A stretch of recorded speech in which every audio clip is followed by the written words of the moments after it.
नमस्कार दोस्तों, स्वागत है आपका हमारे चैनल टेल्स बाय यशु पर। यहाँ पर आपको मिलेंगी अनोखी और रोचक कहानियाँ। अगर आपको हमारी कहानियाँ पसंद आती हैं तो कृपया करके हमारी वीडियो को लाइक करें, इसको अपने दोस्तों के साथ शेयर करें और अगर आप इस चैनल पर नए हैं तो कृपया करके सब्सक्राइब करें। आपका हमारे चैनल पर विजिट करने के लिए बहुत बहुत धन्यवाद। चलिए आज की कहानी का सफ़र शुरू करते हैं। पिछले एपिसोड में हम सब ने सुना था कि यहाँ पर अभी धनंजय पीरामल और करण गुलेरिया दोनों ही अब उस गांव में जाने की सोचते हैं, क्योंकि धनंजय पीरामल को अब उस पंछी के द्वारा पता चल गया था कि स्वाति वहाँ पर भीमेश्वरी गांव में है। इसलिए वो तभी के तभी रात को ही वहाँ पर अपने चौपर से वहाँ जाने की सोचते हैं। इधर नेक्स्ट डे मॉर्निंग मारवा हाउस में रोहित की बाहों में सो रही अनिका की जब नींद खुलती है तो वो खुद को यहाँ पर रोहित की बाहों में पाती है। अब वो अपने आप को रोहित की बाहों से आज़ाद करती है और अपने आप को आज़ाद करने के बाद जब अनिका यहाँ पर टाइम देखती है तो अब अचानक से अनिका रोहित को जगाने लगती है। रोहित को जगाते हुए अनिका कह रही थी, मिस्टर मारवा उठिए, देखिए हम लेट हो जाएंगे, हमें पेरिस भी तो जाना है ना। ये सुनते ही अब रोहित भी अब अपनी आंखों को खोलता है। तो अब रोहित कहता है, 1 मिनट और अनिका प्लीज। तो अब अनिका कहती है, नहीं मिस्टर मारवा, बिल्कुल भी नहीं, देखिए हम लेट हो जाएंगे, फिर वहाँ पेरिस में रात सभा भी तो शुरू होगी ना। अब यहाँ पर रोहित की जैसे ये बात खुलती है तो वो सामने अनिका को देखकर अब वो अचानक से उसे अपनी बाहों में भर लेता है। रोहित ने जैसे ही अनिका को अपनी बाहों में भरा तो अब अनिका कहती है, छोड़िए मिस्टर मारवा, ये क्या कर रहे हैं, देखिए आपका आज भी लेट होने का इरादा है क्या। इधर अब अपनी रोहित लेकिन अनिका की ना सुनते हुए उसे अपनी बाहों में भरते हुए ही कहता है, कोई हर रोज इतना खूबसूरत कैसे लग सकता है अनिका। हाँ, रोहित की इस बात पर अब अनिका कहती है, वैसे ही मिस्टर मारवा, जैसे कि आप रोज रोज हैंडसम लगते हैं, क्योंकि आप भी कोई कम हैंडसम नहीं लगते हैं मिस्टर मारवा। पता नहीं दिन पर दिन आप भी ये सब कैसे मैनेज कर लेते हैं। अब यहाँ पर अब अनिका ये सब कहते हुए कहती है, अब छोड़िए मिस्टर मारवा मुझे। अब अनिका की इस बात पर रोहित कहता है, नहीं बिल्कुल भी नहीं अनिका, देखो आज तो तुम मुझे बिल्कुल भी मना नहीं करोगी, आज हम दोनों साथ में शावर लेंगे। रोहित की इस बात पर अब अनिका कहती है, ठीक है चलिए फिर। और अब ये सुनते ही अब रोहित अनिका को खुद से अलग करते हुए ही कहता है, तुम मेरे एक बार कहने से ही मान गई अनिका, आखिर आज का इरादा क्या है आपका। हाँ, वैसे तो मैं जब भी कुछ भी कहता हूँ तो तुम्हें मानने में काफ़ी ऐतराज होता है, लेकिन आज वो भी इतनी जल्दी मान गई। इस बात पर अब अनिका कहती है, मिस्टर मारवा, मेरे इरादे तो बहुत ही अच्छे हैं, आपको कोई शक है क्या। लेकिन मुझे आपके इरादों पर शक जरूर होता है, इसलिए अब चलिए जल्दी से। मैं नहीं चाहती कि हम वहाँ पहुँचने में बिल्कुल भी लेट हों। अनिका की ये बात सुनते ही अब रोहित कहता है, ठीक है अनिका। और यहाँ पर अनिका और रोहित दोनों ही अब अपने अपने कपड़े कबर्ड से निकाल कर रखते हैं। तो अब वो दोनों ही अभी बाथरूम में शावर लेने के लिए चले जाते हैं। इधर कुछ ही देर के बाद जैसे ही वो दोनों बाथरूम से बाहर आते हैं तो रोहित अब अनिका के कान में कहता है, आई लव यू अनिका। इधर रोहित की ये बात सुनते ही तो अनिका के गाल अपने आप ही एप्पल की तरह रेड हो जाते हैं। उसके गाल अब ब्लश करने लगे थे और अब अनिका उसकी बातों को सुनकर अब शर्माते हुए ही कहती है, बस कीजिए मिस्टर मारवा। अब अनिका की ये बात सुनते ही अब रोहित कहता है, क्यों क्या हुआ अनिका, अरे कितने साल हमारी शादी को हो चुके हैं, लेकिन मैं जैसे ही तुम्हें ये 3 वर्ड कहता हूँ पता नहीं क्यों तुम्हारा चेहरा अपने आप ही ब्लश करने लगता है।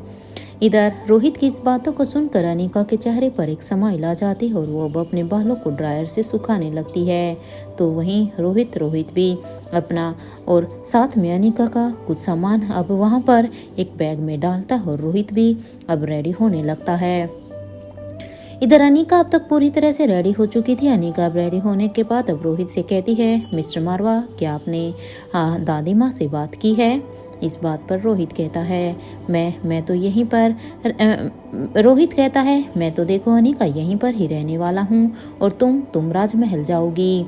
और हाँ, मैंने मासी को भी हमारे साथ चलने के लिए कह दिया है, इससे पहले कि वो अक्षय वर्मा यहाँ पर मासी को लेने के लिए दोबारा आ जाए और वो यहाँ पर आकर कोई भी तमाशा करे।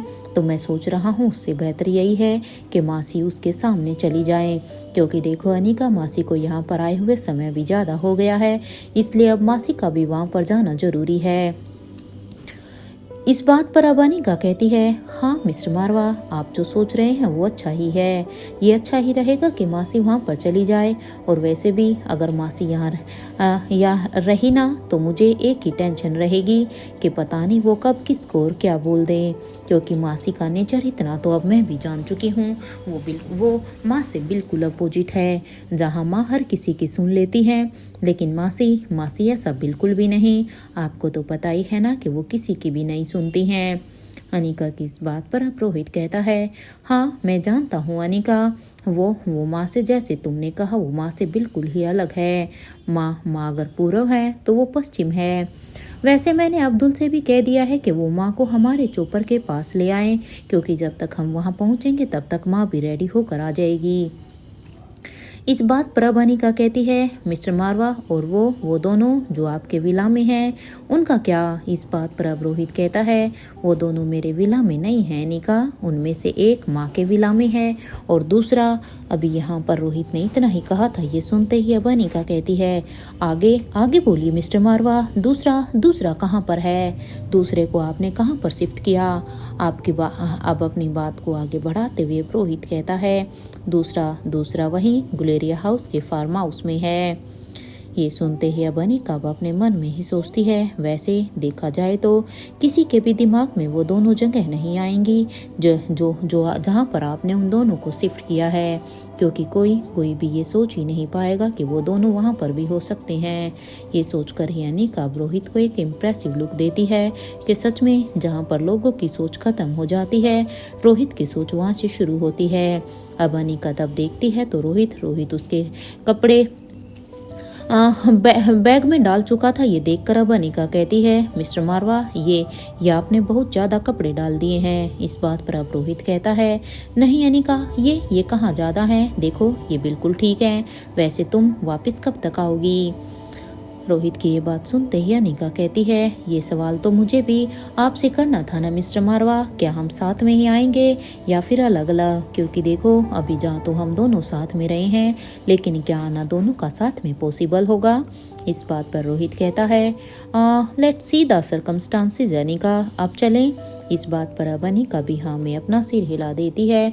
तो वो दोनों ही अभी सीधा ही अपने बाथरूम में चले जाते हैं। बाथरूम में जाने के बाद अब वो उस दरवाजे को खोल देते हैं जो कि सीधा ही सीक्रेट लैब के लिए जाता था, और अब उस रास्ते से वो सीधा ही सीक्रेट लैब में आ जाते हैं।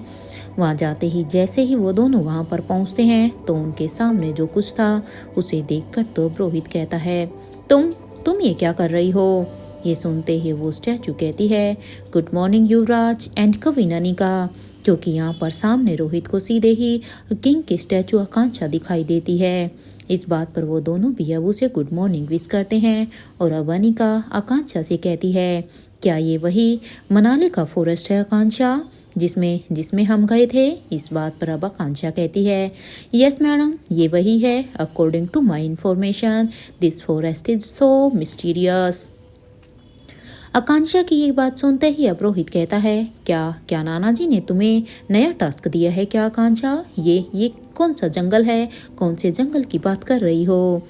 क्या नाना जी ने ही तुम्हें इसके ऊपर कुछ रिसर्च करने के लिए कहा है? इस बात पर अब आकांक्षा कहती है, युवराज, बहुत जल्द आने वाले वक्त में स्पेशल डिपार्टमेंट के पास एक केस आने वाला है।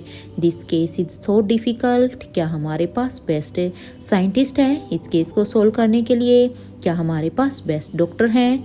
क्या हमारे पास बेस्ट फाइटर हैं?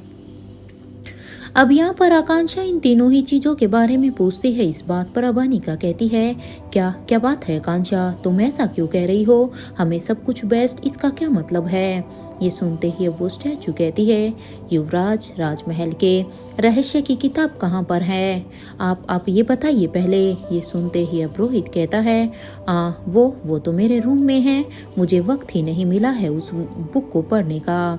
रोहित की ये बात सुनते ही अब आकांक्षा कहती है, सबसे पहले उस बुक को पढ़िए युवराज, वो आपकी काफ़ी हेल्प कर सकती है।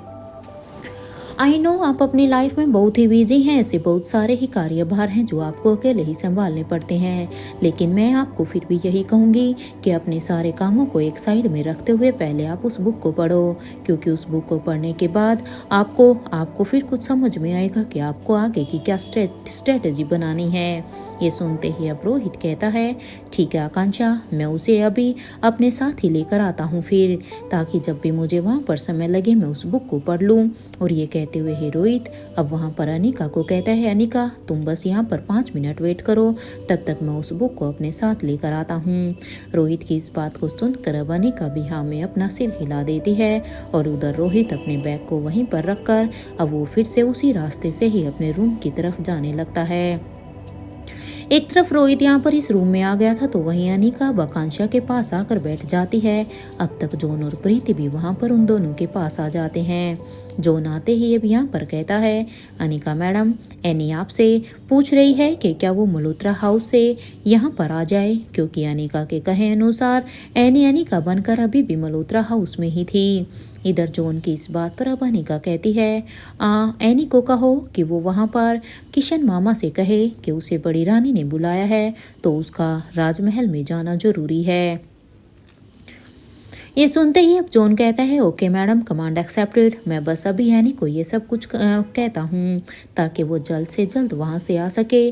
और ये कहते हुए ही जॉन अब एनी को फ़ोन लगाने लगता है तो वहीं अब प्रीति कहती है, अनिका दीदी, ये प्रोफेसर वांगापुटू की ब्लड टेस्ट रिपोर्ट है जो कि मैंने एक फाइल में रख दी है। उस फाइल को लेते हुए अब अनिका कहती है, 1 मिनट दो प्रीति मुझे, मैं बस अभी देख कर बताती हूँ। और ये कहते हुए ही अनिका अब उस फाइल को अपने हाथों में लेकर अब अपनी नज़रों को सामने बनाए रखती है। अनिका भी सामने ही देख रही थी। जब अनिका सामने देखती है तो वो देखती है कि यहाँ पर आकांक्षा टॉप उस फॉरेस्ट के टॉप व्यू को बड़े ही ध्यान से देख रही थी। आकांक्षा को इस तरह से देखता हुआ कर अनिका को थोड़ा सा भी कुछ अजीब लगता है और अब अनिका को भी इस तरह से अब डाउट होने लगता है। कुछ देर के बाद देखने के बाद अब अनिका कहती है, ये तो काफ़ी डेंजरस है आकांक्षा।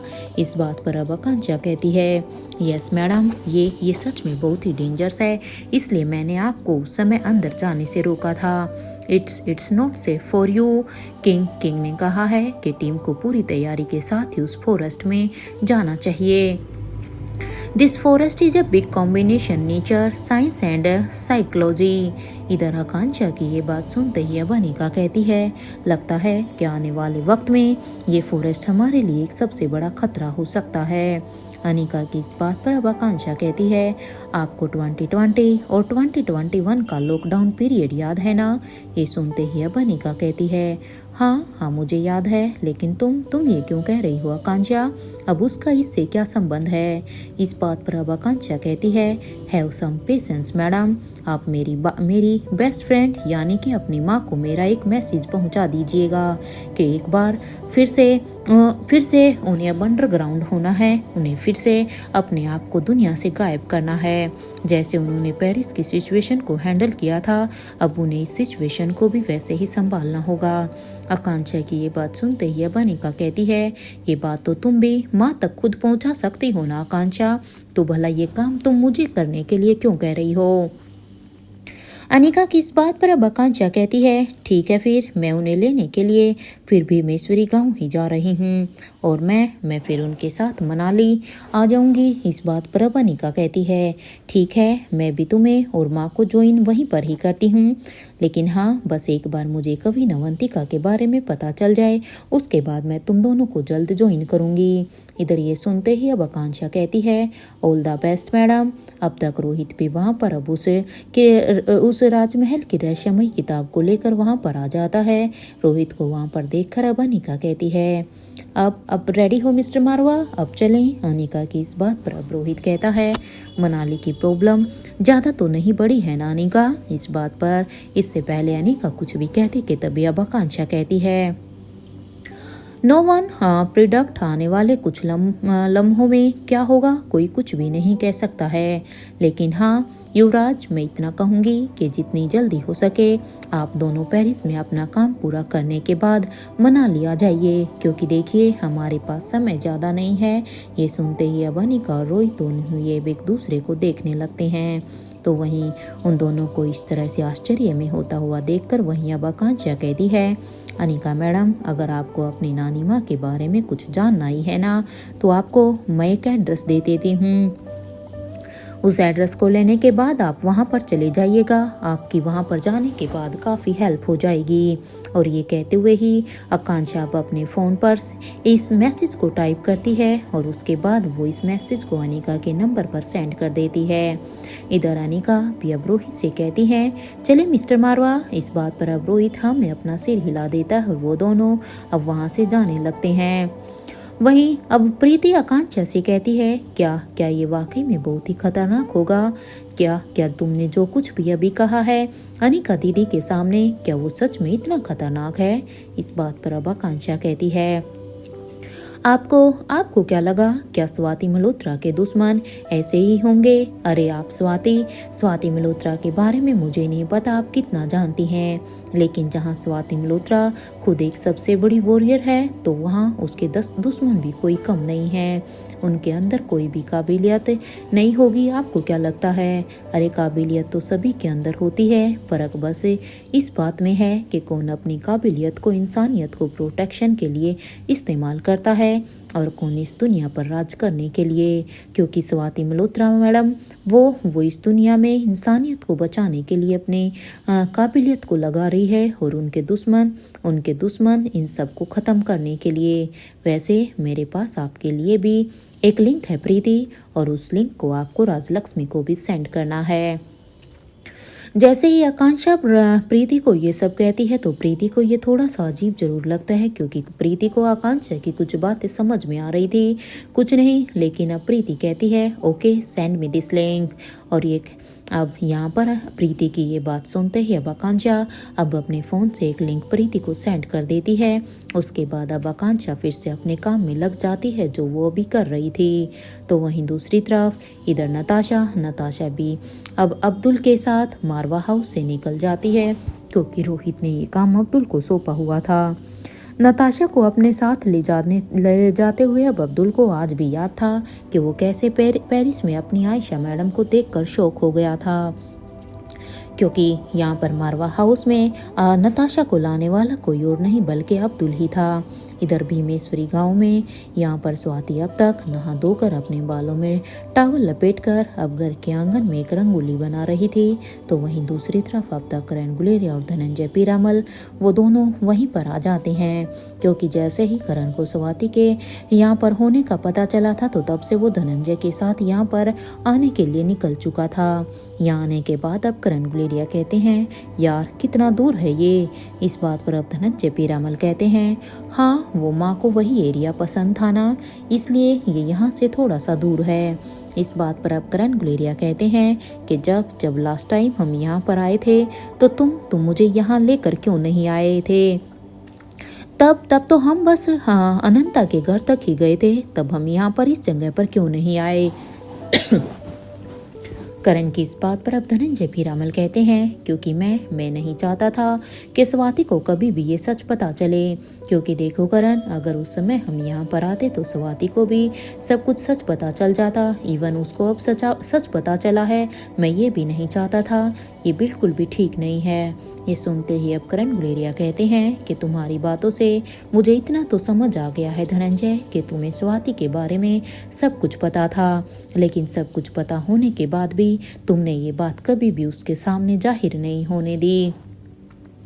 करण की ये बात सुनते ही अब धनंजय पीरामल कहते हैं, जिस बहन को अपनी गोद में लेकर अपनी माँ के लिए घंटों तक रोया था ना मैं, ये कहते हुए ही धनंजय पीरामल अब उस घर के पास आ जाते हैं। तो क्योंकि वो अब यहाँ पर उन्हीं बातों को लेकर थोड़े से इमोशनल हो गए थे। जब वो यहाँ पर इस घर के पास आते हैं तो सामने अब उस घर को देखकर अब उनके एकदम से बचपन की सारी यादें ताज़ा हो जाती हैं जो उसे अपनी कविन अवंतिका के साथ उसने बिताई थी। इस घर में उसकी हर एक बिताई हुई याद अब मुझे याद आती है। इससे पहले कि वो अपनी यादों में कहीं खो जाते कि तभी उनकी नज़र फिर से सामने रंगोली बना रही स्वाति पर जाती है। तो वहीं करण गुलेरिया अब कहते हैं स्वाति तो सच में यहाँ पर पूरी साउथ इंडियन बन गई है। देखो धनंजय वो किस तरह से ये सब काम करने में लगी हुई है। अरे देखो ना, कांजीवरम साड़ी में कितनी खूबसूरत लग रही है ना स्वाति। करण की इस बात पर अब धनंजय पीरामल कहते हैं, हाँ तुम बिल्कुल सही कह रहे हो करण। देखो वो तो बिल्कुल रानी माँ की तरह ही लग रही है। स्वाति को सिर्फ रानी माँ का सिर्फ रूप ही नहीं मिला है करण, उनके गुण भी मिले हैं। सच में ये सब उन्हें विरासत में मिला है। यहाँ स्वाति को उनके आने का भी एहसास हो जाता है। और जब वो सामने देखती है तो उन दोनों को देखकर अब स्वाति कहती है, आप दोनों यहाँ पर, अच्छा हुआ कि आप दोनों भी आ गए। ये सुनते ही अब वो दोनों अंदर की तरफ आ जाते और स्वाति के पास जाने लगते हैं। इधर जैसे ही अंदर जाते हुए धनंजय की नज़र अब वहाँ पर उस दीवार पर बने हुए डिजाइन पर जाते हैं तो उस डिजाइन को देखकर अब धनंजय पीरामल कहते हैं, इसे किसने पूरा किया है। क्योंकि धनंजय पीरामल ने ये डिजाइन पहले देखा हुआ था। उसे पता था कि इस दीवार पर यह डिजाइन अधूरा था, लेकिन आज जब वो इस दीवार को देख रहा था तो इस पे डिजाइन पूरा बना हुआ था। इस बात पर अब स्वाति मल्होत्रा कहती है, ये आपको पूरी लग रही है ना। अब मुझे तो अभी भी अधूरी ही लग रही है। मेरे ख्याल से अनिका ही अब इसे पूरा कर सकती है। मैं जितना कर सकती थी मैंने इसे उतना कर दिया। इस बात पर अब धनंजय पीरामल कहते हैं, उम्मीद कम है। मुझे लगता है कि इस दीवार को अब रिया पूरा करेगी। इधर धनंजय की ये बात सुनते ही अब करण गुलेरिया कहते हैं, तुम दोनों का अगर हो गया हो तो मुझे फ्रेश होना है, या फिर ऐसा करो तुम दोनों अभी बातें करो। इस बात पर अब स्वाति मल्होत्रा कहती है, ठीक है आप ऐसा कीजिए, आप दोनों ही फ्रेश हो जाइए, तब तक मैं कुछ आप दोनों के लिए बना देती हूँ, क्योंकि आप दोनों को भूख तो लगी ही होगी ना। उसके बाद ही हम फिर आपस में बात करते हैं। इधर स्वाति की ये बात सुनते ही अब वो दोनों अंदर जाने ही वाले थे कि तभी अब स्वाति मल्होत्रा कहती है, करण तुमने बूढ़ी अम्मा से इतने सारे मिट्टी के बर्तन क्यों बनवाए थे। क्योंकि करण अब जैसे ही फ्रेश होने के लिए जा रहा था स्वाति को फिर से बूढ़ी अम्मा की वो बात याद आ गई है कि करण ने उसे पहले ही एडवांस में पैसे दे दिए थे उन बर्तनों के। स्वाति की इस बात को सुनकर अब करण गुलेरिया कहते हैं, ये एक लंबी कहानी है यार, मैं बाद में बताता हूँ, पहले मैं एक बार फ्रेश हो लेता हूँ। और ये कहते हुए अब वो अंदर चले जाते हैं। तो वहीं स्वाति मल्होत्रा कहती है, क्या बनाऊँ जो जल्दी से बन जाए, क्योंकि ये दोनों पूरी रात चल कर आए हैं तो इन्हें भूख भी लगी होगी। एक काम करती हूँ, पीछे जंगल में जाकर देखती हूँ। और ये कहते हुए ही स्वाति मल्होत्रा पीछे की तरफ जाने लगती है। तो वहीं उधर दूसरी तरफ मल्होत्रा हाउस में किशन मामा भी यहाँ भी परतुष दीवान को आवाज़ लगा रहे थे। इधर उनकी आवाज़ को सुनकर अब स्टेयरकेस से नीचे उतरते हुए ही अब वो कहते हैं, सब कुछ रेडी है। इस बात पर अब किशन मामा कहते हैं, हाँ सब कुछ रेडी है। आज राजीव गुलेरिया को कोई भी नहीं बचा सकता है। देखो हमारा केस पूरी तरह से काफ़ी स्ट्रॉन्ग है और हमारा एडवोकेट भी। ये सुनते ही अब प्रत्युष दीवान कहते हैं, लेट्स सी किशन। और वो किशन मामा के साथ अब यहाँ से जाने लगते हैं कि तभी अब वो कहते हैं, क्या अनिका और स्वाति दीदी हमारे साथ कोर्ट नहीं आ रही हैं। इस बात पर अब किशन मामा कहते हैं, वो अनिका तो चली गई है, वो क्या है ना कि अनिका को पेरिस जाना है ना, तो बस वो वहाँ पर गई है। ये सुनते ही अब प्रत्युष दीवान कहते हैं, और स्वाति कहाँ पर है, क्या वो भी राजमहल गई है क्या। माना अनिका तो राजमहल गई है, लेकिन क्या स्वाति भी नहीं आएगी। इस बात पर अब किशन मामा कहते हैं, वो स्वाति ने मुझे बताया था कि वो रेखा मूर्ति के साथ अंजलि को लेकर लंदन जा रही है, क्योंकि अंजलि की तबीयत यहाँ पर बिल्कुल ठीक नहीं थी, इसलिए वो वहाँ पर चली गई। इस बात पर अब प्रत्युष दीवान कहते हैं, किशन, अपनी वाइफ के दुख में तुम कहीं अपनी बहन के कातिल को सजा दिलवाना तो नहीं छोड़ दोगे ना? हाँ, देखो, ये मत भूलना कि शीला भी तुम्हारी बहन थी, जिस तरह से स्वाति तुम्हारी बहन है। इसलिए इस बात को याद रखना कि शीला का खूनी सलाखों के पीछे होना चाहिए, यानी कि राजीव गुलेरिया कभी भी जेल से बाहर निकलना चाहिए। अगर राजीव जेल के अंदर होगा तभी शीला को इंसाफ मिल सकता है।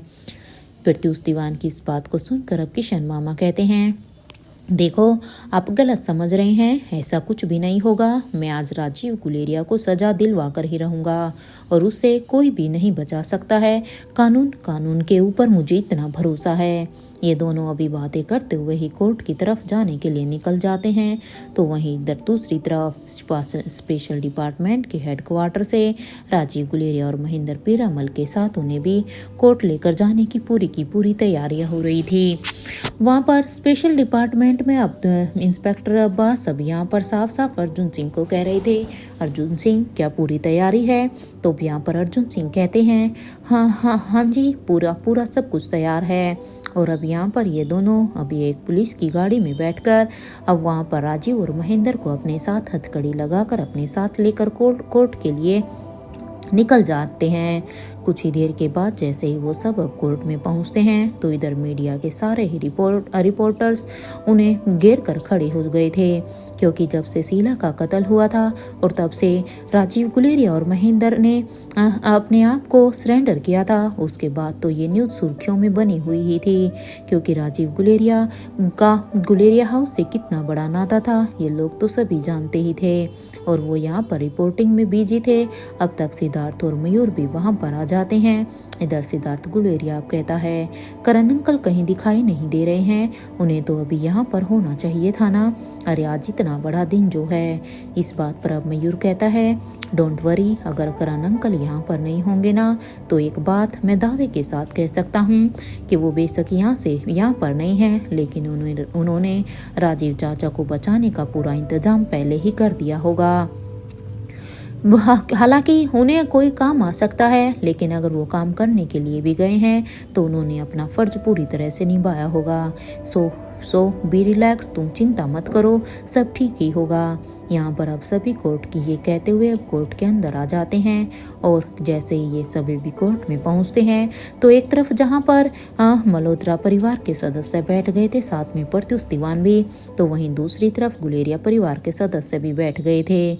यहाँ पर मल्होत्रा परिवार में कोई भी गुलेरिया परिवार से अभी ज़्यादा बातें नहीं कर रहा था, सिर्फ हाय हेलो, क्योंकि सामने से तो भले ही उन्होंने हाय हेलो की हो, लेकिन यहाँ पर किशन मामा और प्रत्युष सिंह के दिलों में तो एक आग सी जली हुई थी।